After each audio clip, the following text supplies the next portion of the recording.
오늘의 말씀의 제목은 위기를 기회로인데요.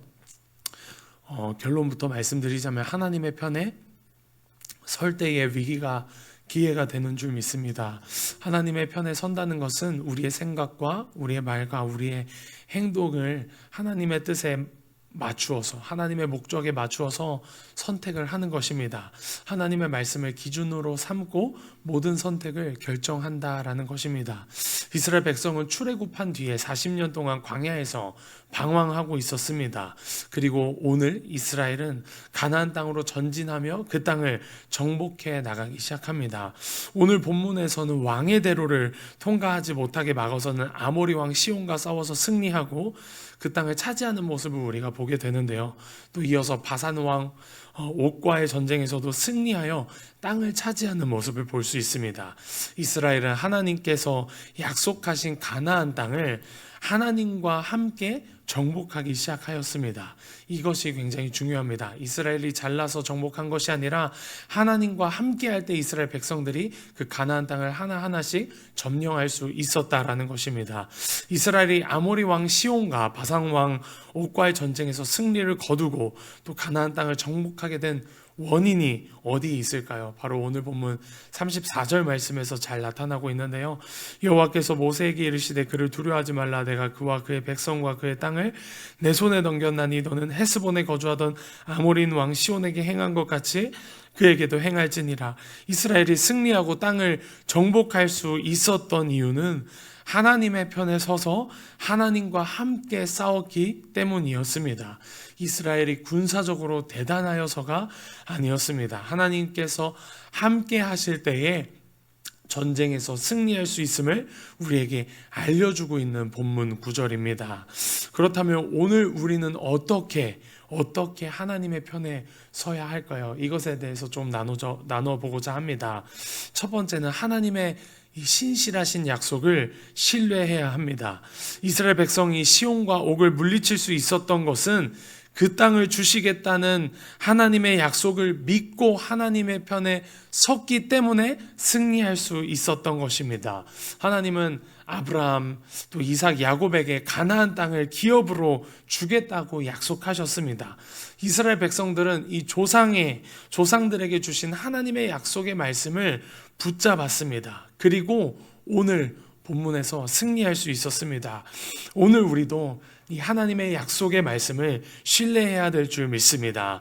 하나님의 약속의 말씀을 신뢰할 때 우리를 결코 떠나지 아니하시고 우리를 결코 버리지 아니하시겠다는 이 하나님의 약속을 붙잡아야만 합니다.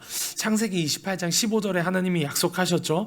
내가 너와 함께 있어 네가 어디로 가든지 너를 지키며 너를 이끌어가며 이 땅으로 돌아오게 할지라. 내가 내게 허락한 것을 다 이루기까지 너를 떠나지 아니하리라 하신지라. 저와 여러분을 떠나지 아니하는 하나님을 붙잡기를 간절히 축복합니다. 또 로마서 8장 28절 말씀, 또 하나님을 사랑하는 자 곧 그의 뜻대로 부르심을 입은 자들에게는 모든 것이 합력하여 선을 이루느니라. 이 약속의 말씀이 저와 여러분을 향한 약속의 말씀인 줄 믿습니다. 그래서 여러분들에게 주신 하나님의 약속의 말씀을 신뢰함으로 하나님의 편에 서서 승리하는 은혜가 있기를 간절히 축복합니다. 두 번째, 하나님의 명령에 순종해야 승리할 수 있습니다.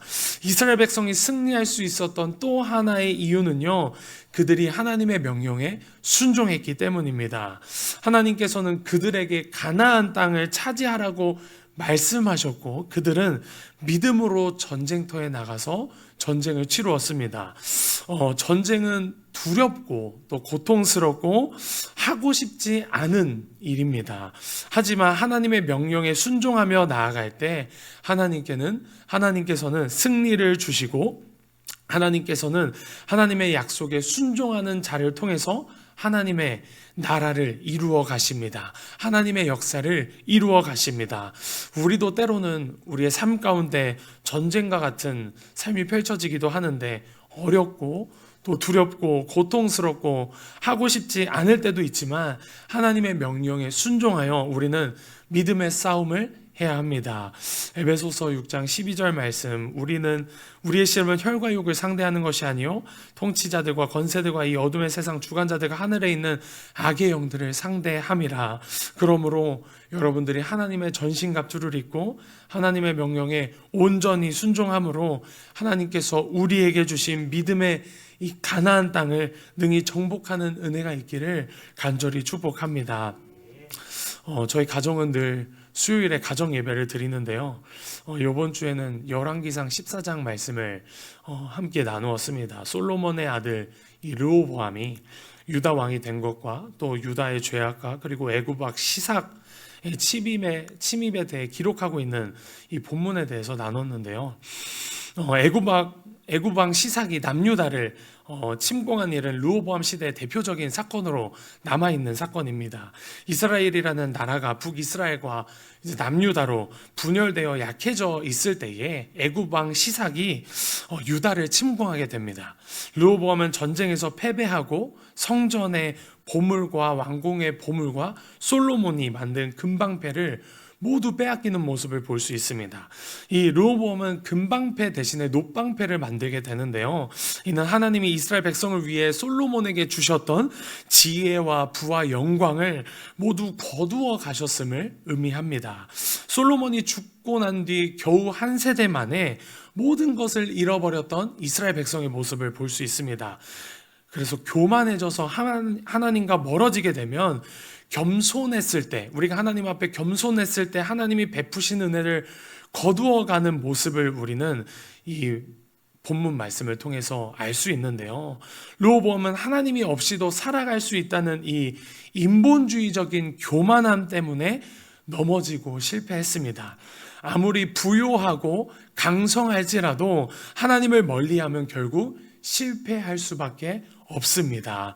우리는 주님께서 붙들어 주시는 은혜가 없이는 심판대 앞에 서서 지옥에 갈 수밖에 없는 죄인들입니다. 우리의 인생의 모든 것이 주님이 붙들어 주시는 은혜임을 우리가 고백하면서 모든 순간에 하나님을 의지해야 합니다. 하나님의 편에 서야 합니다. 하나님의 말씀 앞에 서야 합니다. 하나님의 편에 서서 하나님의 약속의 말씀을 붙잡고 하나님의 명령에 온전히 순종해야 합니다. 이것이 우리를 유일하게 승리하게 하는 길이며 보호해주고 평안케 해주는 진리인 줄 믿습니다. 말씀을 마무리하고 싶습니다. 오늘 시혼과 옥을 이길 수 있었던 것은 이스라엘 백성의 군사적인 능력 때문이 아니었습니다. 하나님이 이스라엘 편에 계셨고요. 이스라엘이 하나님의 편에 서서 하나님의 약속의 말씀을 믿었기 때문에, 그리고 그 약속의 말씀에 순종하였기 때문에 승리할 수 있었습니다. 저와 여러분은 오늘 이 사실을 반드시 잊지 말고 기억해야 될 줄 믿습니다. 오늘 우리도 하나님이 나와 함께 하심을 믿고 하나님의 편에 서야 합니다. 내 생각과 말과 행동을 하나님의 말씀에 맞춰야 합니다. 하나님의 약속의 말씀을 붙들고 순종할 때 하나님께서 우리의 인생을 승리의 인생으로 이끌어 주실 줄 믿습니다.